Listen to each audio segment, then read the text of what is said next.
The New Jersey Center for Teaching and Learning presents Basic Cell Reproduction. In this unit, we will discuss topics that include the cell cycle, mitosis and cytokinesis, and meiosis. Cell cycle, prokaryotic cell cycle, binary fission. Prokaryotic cells reproduce asexually by binary fission. One parent gives rise to two identical offspring approximately every 20 minutes under ideal conditions. The cells split in two by replicating the chromosome, increasing in size, the cell membrane pinching together, and then splitting in two, with each daughter cell getting a chromosome. Eukaryotic cell division. Unicellular eukaryotic organisms undergo cell division to reproduce asexually. Multicellular eukaryotic organisms undergo cell division to repair damage, as in scars or dead cells, regenerate lost parts, as in the lizard who loses its tail, grow in size, and reproduce sexually. The cell cycle. The cell cycle describes the processes that occur when a eukaryotic cell divides. The cell cycle may end with two different types of nuclear division: mitosis for somatic cells and meiosis for the sex cells. A cell cycle with mitosis produces two identical copies of the parental cell, with the same number and patterns of genes and chromosomes. The result is the same as binary fission for prokaryotic cells. Mitotic cell cycles are much more complicated than binary fission. However, due to the fact that eukaryotic cells have multiple large linear chromosomes inside a defined nucleus. Meiosis will be discussed later in this presentation. The cell cycle. The somatic cell cycle is separated into two main phases: interphase and mitosis, or nuclear division. Mitosis is followed by cytokinesis, which divides the cytoplasm and the plasma membrane into two distinct cells. The two daughter cells begin the next cell cycle in interphase. In this diagram, interphase is represented in orange and mitosis is represented in yellow. C is cytokinesis. The diagram also shows that interphase is subdivided into G1 or gap1, S or synthesis of DNA, G2 or gap2, and G0 or gap0. Eukaryotic reproduction. Interphase. Most eukaryotic cells spend more than 90% of their time in the cell cycle and interphase, during which they conduct the activities of life: growing, synthesizing proteins, processing food, eliminating waste, and responding to stimuli. It is also a time when cells prepare for cell division by growing during G1, replicating DNA during S, completing requirements for mitosis or meiosis during G2. Cells in G0 carry out specialized activities in adult cells. These cells are differentiated, as opposed to stem cells that are not specialized. Cells in G0 are not in the cell cycle. They are taking a break from it and may not return to it. They are busy doing their jobs in the multicellular organism. Sexual eukaryotic reproduction includes meiosis. In meiotic cell cycles, mitosis is replaced with meiosis, the type of nuclear division that gives rise to sperm and eggs. During sexual reproduction, each germ cell divides to give rise to 4 gametes. These are the sex cells like sperm and eggs, each with half the number of chromosomes of the original cell. Each resulting gamete is a unique, non-identical cell and is used for sexual reproduction. Cell cycle control system. The events of the cell cycle must be tightly coordinated to ensure that the daughter cells are functional and carry a complete set of chromosomes. The cell carries out multiple cell cycle checkpoints, which are elaborate molecular surveys of the cell's status. A checkpoint is activated by something that has gone wrong with the cell cycle. If a checkpoint is activated, the cell may pause to make appropriate repairs. The restriction point and 2 major checkpoints have been studied at length.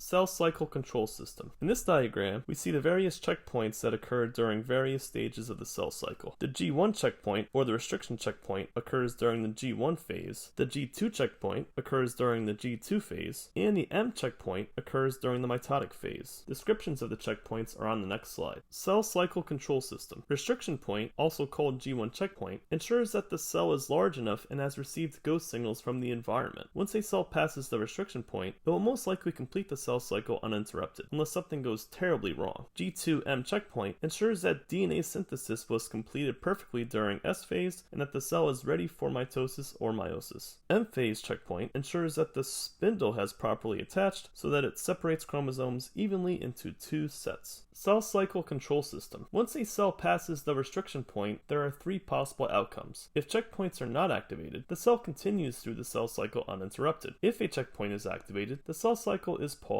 and appropriate repairs are made. If a checkpoint is activated but a cell is beyond repair, the cell will undergo programmed cell death, a rapid self-destruct program, also called apoptosis. While this outcome may seem extreme, it is a benefit to the multicellular organism to remove mutant cells. The combination of checkpoints and programmed cell death helps prevent the development of cancer.